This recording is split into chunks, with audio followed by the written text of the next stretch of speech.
conversation around most of our parents that were able to surpass the pressures of life and in marriage. No, most of them didn't opt for separation or divorce. What could be the challenge? I know we've mentioned monogamy, monogamous homes, but then could communication in relationship and marriage also be a factor why most marriages are not holding up even lately? Unfortunately, it is because back then a lot of our parents, even though there was no technology, they ensured that they always communicated with one another. For example, if Papa will go to the farm, he will tell the children, "Oh yeah, let's go to the farm."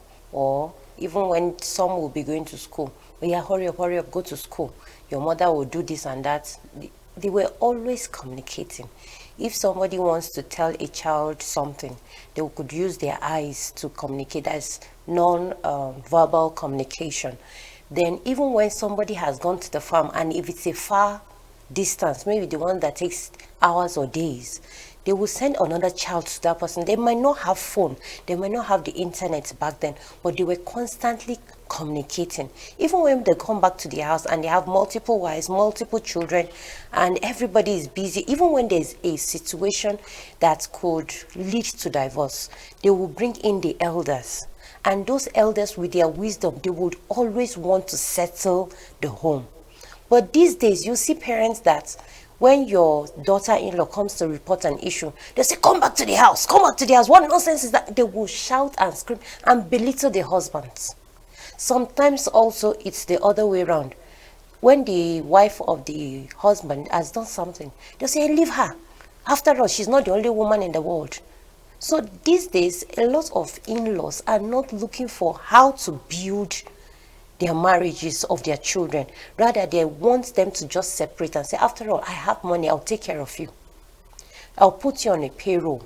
My son, don't worry, don't marry that girl again." What has she given birth to? It's not just girls or it's not just boys. So our parents who knew what their own parents did for them, these days, unfortunately, they are not ready to sort out things. They are not ready to work out things for their children. They are not ready to say, "Go back to your home.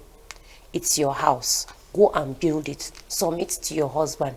Oga, start buying things for your wife. Listen to her. Allow her to also speak. What she said or what she did is not so bad." Something like that. Our parents will have said this, our parents will have said that. You people should just play about it or go for a retreat or go for counseling or come for the weekend. And they will give a good counsel that will suit both the husband and the wife.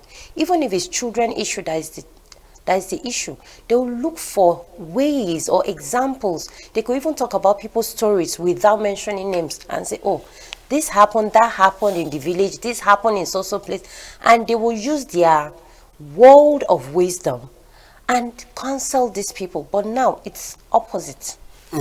Interesting. It's Victoria. I understand that there's something called love language. Is this a myth or reality? It's not a myth, it's a reality, and it's working for those that understand it very well. Love language simply means the way your wife wants to be loved or the way your husband wants to be loved, not the way you want to love them.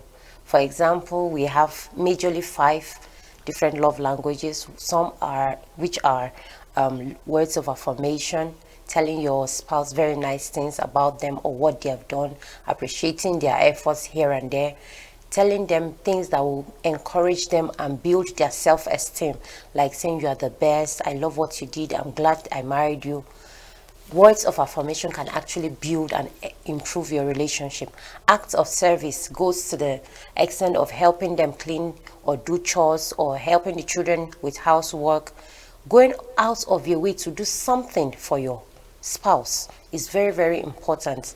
Then buying of gifts is also very good. Some people love receiving gifts all the time, as often as possible.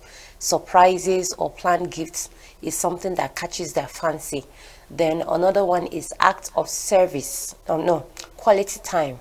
I mentioned acts of service, quality time, spending time with one another. A lot of people want to be alone. Some men, after they work out there, they just want to be alone. So you understand that, oh, your own husband's love language is not quality time, but the woman's love language might be quality time. So you see how reaching out to the husband every now and then, let's go out together, let's sit together, let's watch movie. And the husband is like, I just want to be alone. So different people with different love languages. Then the last one is physical touch. A lot of people like to be touched in their hands, their feet, their eyes, hugging and kissing and things like that. Having intimacy might be their own love language. So everybody has a tendency of either 2 or 3 or even all, but one might be the most predominant love language in that person's life or that person's need. So it's good that we understand that and be able to speak it as often as possible. But some people that love gifts, for example, if my own love language is gifts, and maybe I've not taken time to understand that my husband's love language, major love language, is words of affirmation. Because I like gifts, I'll just buy gifts for him and be buying gifts and be buying gifts. If there's a misunderstanding, instead of apologizing properly, I might just buy gifts and say, after all, this is what I would have loved. And then I just keep buying gifts. And some people don't like that. They don't like, after all, any small thing that you just be giving me gifts. Who told you I want gifts? Just spend quality time with me. So communication also works in line with this. If you don't speak about those things that you like as your love language, your spouse might never know. Miss Victoria, just before I let you go, you've clarified the air that this is not a myth, it's a reality. Some people have 3 or 4. Most African men have this tendency of being let me say, audacious.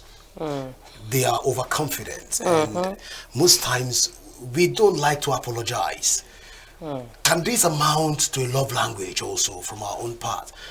Really, even when we wrong people, we tell them, instead of coming out to say, I'm sorry, we play around it, but you know that we are sorry.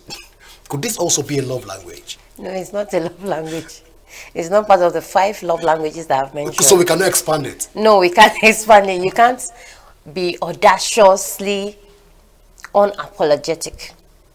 So if you've wronged your wife at home, just apologize. Find a way to go around it if you want, but the best way is just saying, I'm sorry.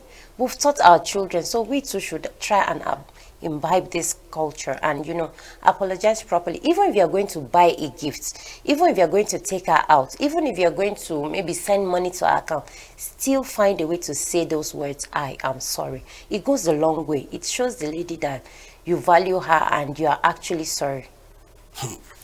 Now that you've removed it from love language and we cannot put it back into the love language, it's still fair. but then, look, before we let you go even for the next couple of seconds, can love languages be practiced in the real sense in Africa? Capital yes. It can be practiced. We can go out of our ways to help one another. Help your children, help your wife, help your husband, help him arrange his things. If his love language is act of service, if it is words of affirmation, use technology to your own advantage. Send messages, send emails, send TikTok videos that says 1 or 2 things, that will make him happy or make her happy. I'm asking that question because of Gen Zs. Yes, it's possible. They can practice it. Yes. With the technological rates that we have right now, when people don't even talk to themselves, but they press phones. Sometimes when I'm in the studio or I go out to certain places, I see things and I'll just snap and say to my husband, it's still part of communication. Words of service, words of affirmation, it's very, very important. Quality time, physical touch, all those things can still be practiced without technology. We shouldn't just shy away and say, this is Gen Z era, and we are mainly in our phones most of the time and our gadgets, and because of that, we don't have time for our spouses. If your relationship is valuable to you, then you should create time for one another. Make sure that you speak the person's love language as often as possible, and our relationships will get better. In Jesus' name. Well, we'll come back to this issue again. We will definitely bring you back to continue this conversation because our time is fast spent. But this is how far we can go. I want to say thank you so much, Ms. Victoria, for being a part of the show. Thank you for having me. Well, we will call it a day for today, but we'll return back same time tomorrow to talk more even on Signature Morning. I am Godwin Sunday. Do remember that peace and unity are the pathways to progress. From all of us here in the studio, it's bye for now.